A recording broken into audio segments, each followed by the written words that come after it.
In my mind, there's one choice for roofing around here, and I'd go with your best choice. Whether it's time to replace your roof or repair it, Best Choice Roofing provides top-notch roofing services tailored to meet the unique needs of Detroit homes and businesses. They serve the region and inside the city of Detroit, too. You can find out more at bestchoiceroofing.com/Detroit. That's bestchoiceroofing.com/Detroit, or call 313-474-7031. That's 313-474-7031. Hello and welcome to your daily Detroit, sharing what to know and where to go in Southeast Michigan, coming to you from our studio at Tech Town.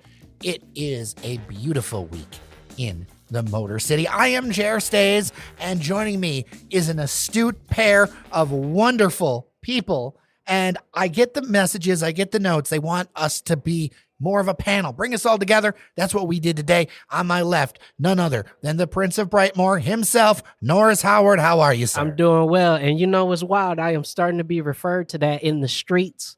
People have been pulling me over as I've been walking downtown. They've been seeing me at the restaurants and going, yes, royalty is in the building. It is the Prince of Brightmoor.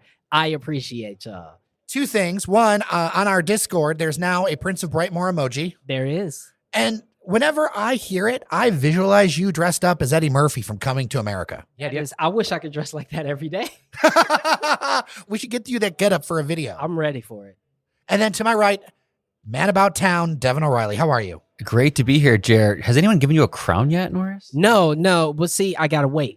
I got to wait until I fully inherit the kingdom before I do the crown. Well, we'll do the coronation here in the studio. That's right. That is correct. You know, I know that there's a thing that we need to work on for you, too, because, got some things coming. Yeah, got some things coming. We'll leave it at that. Soon enough. Right. Because you may be royalty, but you run the club. That's true. Yeah, a nice little teaser for future conversations, right? Well, we've got a bunch of listener questions to get into, topics where you all feel real strongly. I figured since we're together, we're going to talk about it. But let's start out on a couple of really positive things. First off, the Detroit Tigers are the first team to hit 10 wins this season. It is exciting.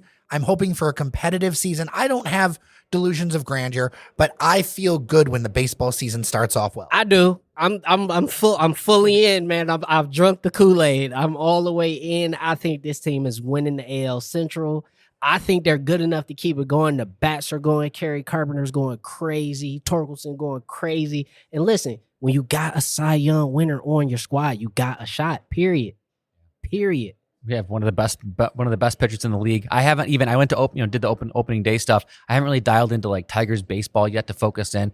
Now, Norris, would you say? I mean, I'm fully expecting them to win the division, as you're saying. What do you see different this year so far? I think I see a flexibility with the team that I didn't see, obviously, because of injuries and because of so many other factors last season. But that last month and a half, 2 months of the season last year kind of proved like these guys have bought into Hinch, man. They have bought into what he is talking about, and they have started this season the way they left off last season. The role players are stepping up.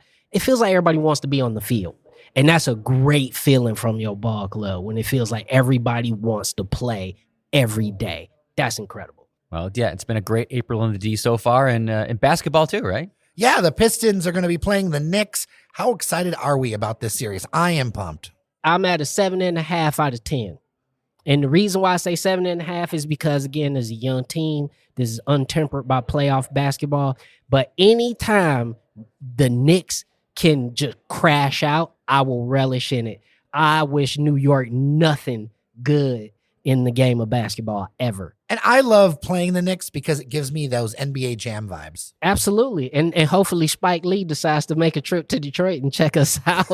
This is great. We're going to get lots of play for our games. Obviously, we're playing the Knicks, so people will notice this series.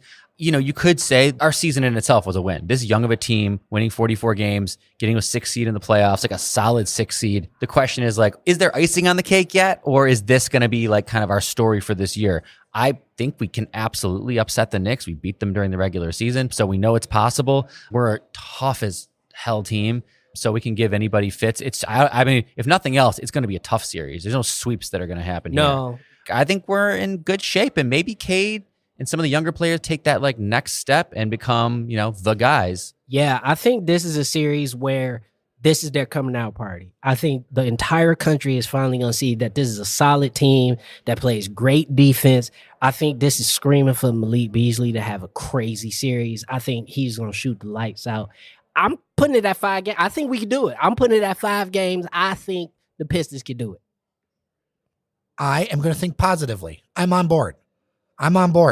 Before we get into some listener feedback, we have an event coming up Saturday, April 26th. It is in the morning from 10 a.m. to 1 p.m. Our studio open house right here at Techtown. Passes are free, but you do need to RSVP because there is limited space in here. There's just a few more passes left if you want to come in. We did this Saturday series. It's going to be an ongoing thing. I know that people like it when we go out and do stuff, and we're going to go out and do many more venues. But the Saturday morning things, we had a great turnout last time. Looks like we may have a great turnout this time. Coffee, donuts, maybe some bagels, some great conversation. Norris Howard, you helped me host the last one. It really opened my eyes to like the coffee crowd that we've got. Yeah, we got a great coffee crowd. And I think also it opened our eyes a lot to what you guys want to hear from us. I mean, it's almost like a miniature survey in the sense as well, where, you guys were very honest with us in terms of what you enjoy about Daily Detroit. And we were happy to get that feedback and hear your stories. And we have folks who were had just moved here from out of state. We have folks who have been lifelong residents. It was a great time. And I look forward to meeting even more of you next time. Yeah, there's a link up on Eventbrite. You can Google it, or we'll also put a link in the show notes. Let's get into listener questions. I got a couple of key areas we want to get into. First off, Jill, what is going on with Michigan Central? It seems very quiet. When I went to Mercury recently, I tried to go to the coffee shop, but there was a big curtain and an event inside. Brian from Detroit, the proposal for a massive parking deck west of the Michigan Central Station replaces an early version for a Ford Motor Research and Development expansion. Also tabled is another Ford facility on the site of the demolished brass factory on Rosa Parks in Dalzell. Trying not to be a Debbie Downer, but all Ford occupies is 2 of 18 floors on the station, with a 3rd floor for collaboration, plus a handful of people at Michigan Rosa Parks. Anecdotally, I never see anybody there. He says, moral of the story, Dearborn has nothing to worry about. And then Michael mentions, I don't feel like I see enough activity at Michigan Central from the outside. I feel like we need to address this because I think some people are missing parts of the story here. It's been cold, bro. Yeah. I mean, the station's been open. Michigan Central's been open to the public generally. Now, I will say this. The parking for Michigan Central is tucked away in the back. Yeah. It's over on Bagley. You take a skyway over. You don't go around the front. You will never see the front of Michigan Central if you're parking and then going to work or going to an event there. No. And also the thing is look, they had a great opening with the concert and all that. Like expecting that to be happening every weekend is folly. So come on, don't you have Jack White in your pocket? Yeah, so let's. It was cold. Roosevelt Park will be activated when the time comes. There'll be stuff to do. The Yellow Light Donuts, I think she's referring to the coffee shop in there. I'm assuming that's Yellow Light. Yeah. I think they have their own hours. So just because I've done this too, just because Michigan Central's open does not mean that Yellow Light is open. So I wouldn't count on going there to get your coffee. Now it'll be open. There's stores that are open in Michigan Central. You can walk around, but get your coffee at Alba for now. I want to mention too that when we first covered this story and we did the tour, we said specifically, this is going to take some months to roll out. Years. There's a lot going on. They still don't have everything cleared out with the hotel, which is going to be a number of stories. I think it's going to be more than just a couple because you've got event spaces, you've got stories at the top, and I think 1 or 2 stories at the bottom. Don't quote me exactly. This is still very much under development, and that main floor area is often used for special events. Yeah. And honestly, when I go up to Michigan Central, and I think there will be some Ford offices there, but it was always supposed to be a collaboration space. It was always supposed to be about half, I want to say, other tenants. Mm-hmm. And the energy right now, while all this stuff is still being finished out, the upstairs are not finished right now. The energy for that stuff is over at New Lab, which is just constantly hopping over there in Corktown. Yeah, that's a center of gravity in its own right. And again, we tried to tell the listeners or whoever would listen, this is not for Ford. This is not an employment play. This isn't where we're going to put a bunch of their Ford workers because Dearborn, as is pointed out, Dearborn ain't worried because they are building a multi-billion-dollar research and development facility, stone's throw away from where I live. That's where all the engineers and R&D folks are going to be. That's where it is. And so you're absolutely right to point that out. Michigan Central was never going to be that. It's going to be more special projects, as I understand. It's a showpiece, special projects, other companies. You pointed out the employees that are going to be working at Michigan Central are mostly going to be like from a Google, let's say, or from other companies that they're trying to attract to this area. It was never about let's put Ford employees in Michigan Central. There will be some, but that's not what this is about. That's what Dearborn investment is for. And let's take a minute to mention that design center and just how it's so much larger in square footage than Michigan Central is. That thing is gigantic over there by the Henry Ford. It's a much bigger space, and it's designed for, again, R&D, engineering. That's where it's going to house those employees. So they're spending tons of money on that. It looks like something out of like an Apple campus. It's really cool. Yeah. It's something that we're going to cover as it comes up because it's a big deal. Now, I will say their new ground floor space is called The Study. That's going to be opening up on April 19th. It's going to be 2,500 square feet. We actually visited it. Mm-hmm. It's one of the side rooms on the first floor. I'm excited about this because it's got those 28-foot high ceilings. I've seen some of the custom-built furniture through the window.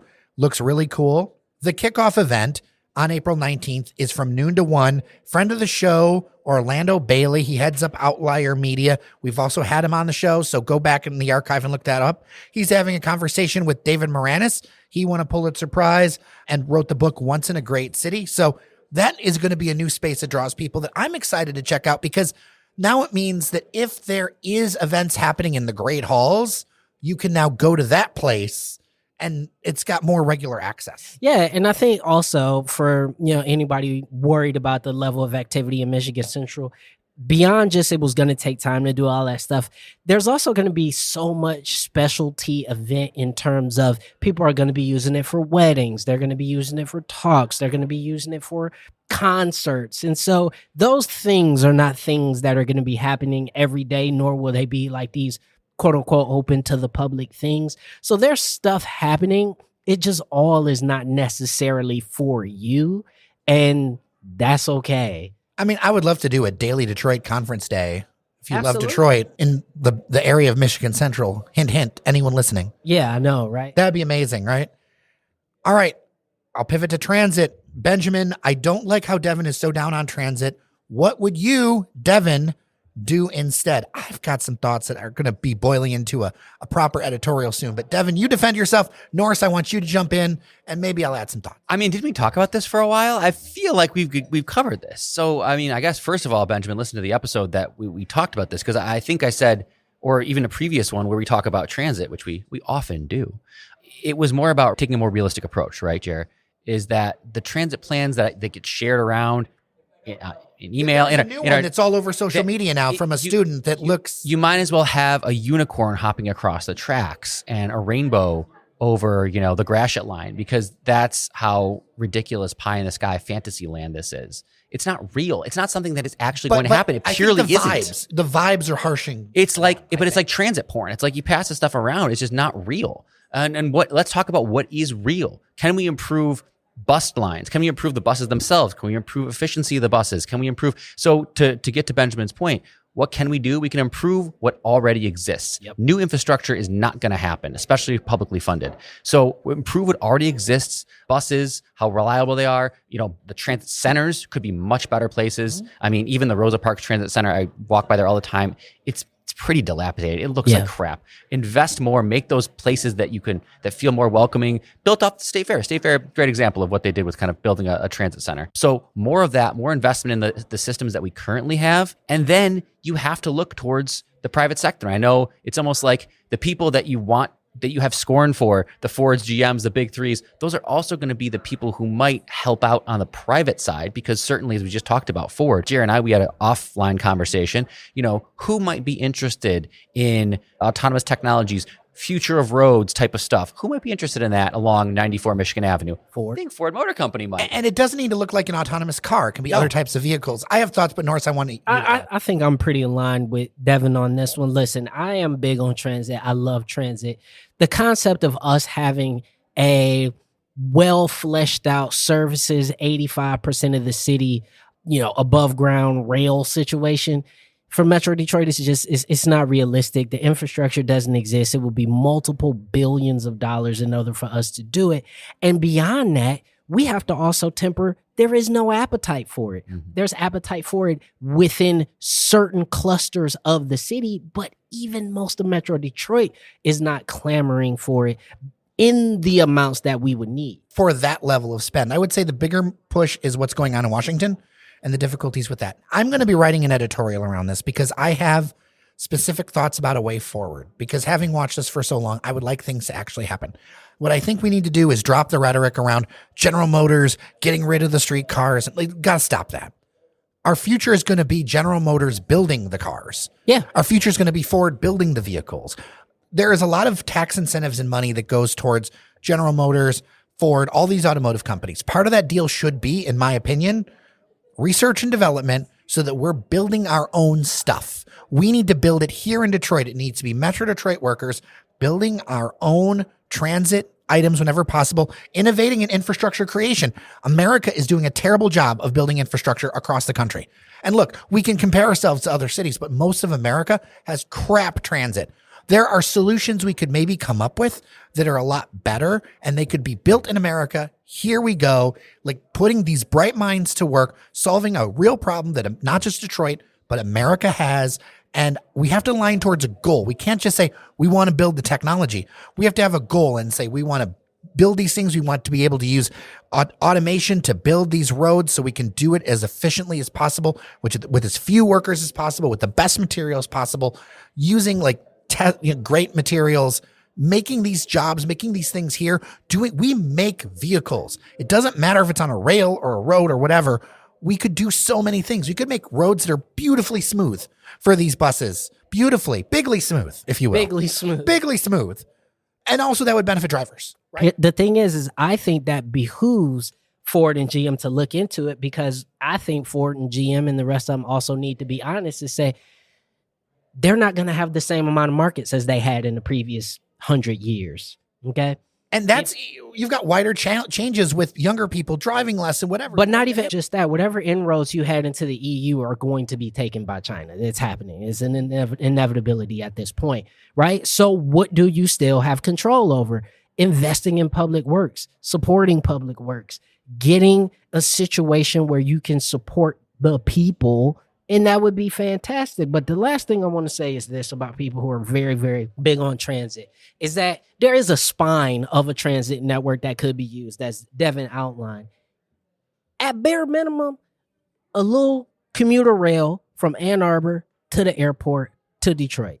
You start with that, see how it goes. To your point about existing infrastructure, Devon, and your point about existing rail, we need to advocate strongly that Michigan, and we should hold the governor's office accountable for this.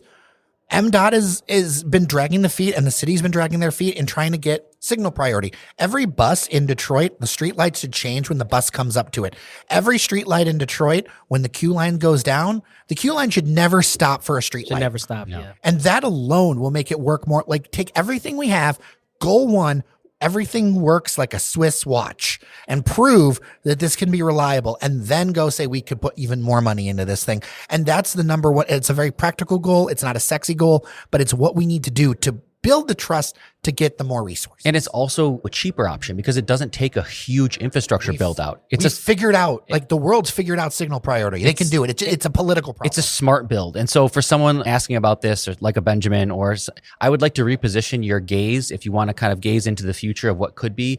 And it's more about the technology side. Look to New Lab, what's happening there. Yeah. We're talking about like smart roads. Smart vehicles and smart roads are kind of the future, where there's a company called Haas Alert that's based out of Chicago, but then they have a huge presence at Michigan Central and New Lab. They're all about cars talking to each other. So it's cars, emergency vehicles talking to buses, talking to, police vehicles. Like, that's the idea, smart roads. And that just requires more sensors. So building out sensors on the roads. You don't have to dig up roads to create more sensors and make them smarter. So making roads smarter is cheaper than laying old railroad track. And the last part out of it is that, I think there needs to be a conversation about what public transit is culturally to this region, right? Mm-hmm. We have not fully divested our culture, our minds away from the motor vehicle. And we don't want to. And we don't want to. Like, this is the motor city, and people love that, and that's a point of pride for us. But as it stands right now, if you are on the bus in Metro Detroit, you are a underclass. you are looked at perceived as, because I am someone who takes that bus. You are a perceived underclass. And part of that conversation, it's a real hard one that we need to have a real gut check about. Okay. Those bus riders, when I'm on the Woodward bus, and I'm on the Woodward bus pretty often, I am the only white dude.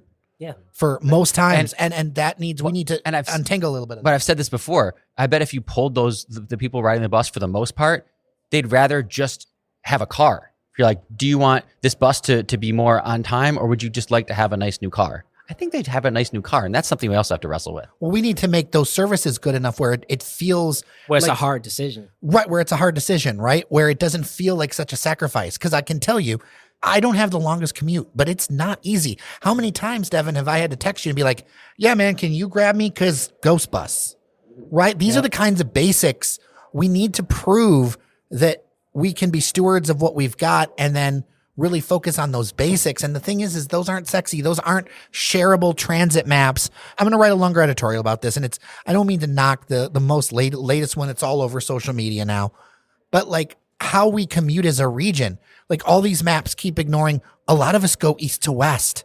A lot of us are going from St. Clair Shores to Troy, or they're going from Dearborn to Auburn Hills, or like that's how things. And so it's a rethink, being very pro-transit, but like it's not going to look like it does in another city. And I think there are things that we can then learn and export to other cities that are really cool. Yeah, absolutely. All right. Well, that is it for our Thursday edition of Your Daily Detroit. Thank you so much to our members on Patreon, patreon.com/Daily Detroit. I'm going to put you both on the spot. Norris, why should someone support us? You got patreon.com/Daily Detroit. You got to support us, man, because number one, we are out here as independent journalists and independent commenters of culture and news, trying to provide you with the most unbiased, unfiltered opinions that you're ever going to find in Metro Detroit, telling you what to know and where to go, as Jerry say all the time, but also letting you know what the real deal is and getting interviews in that you will only find here on Daily Detroit. What's your pitch, Devon O'Reilly? I mean, this is where it's happening. This is where you actually hear about real stuff first, and this is where it gets discussed first, frankly. You know, it may break in Cranes initially, or we may break it, but we talk about it here before anyone else gets to it. The community conversation happens here, all local, all the time, dailydetroit.com. I really appreciate you. Thank you so much for listening. Remember that you are somebody, and we'll talk next week.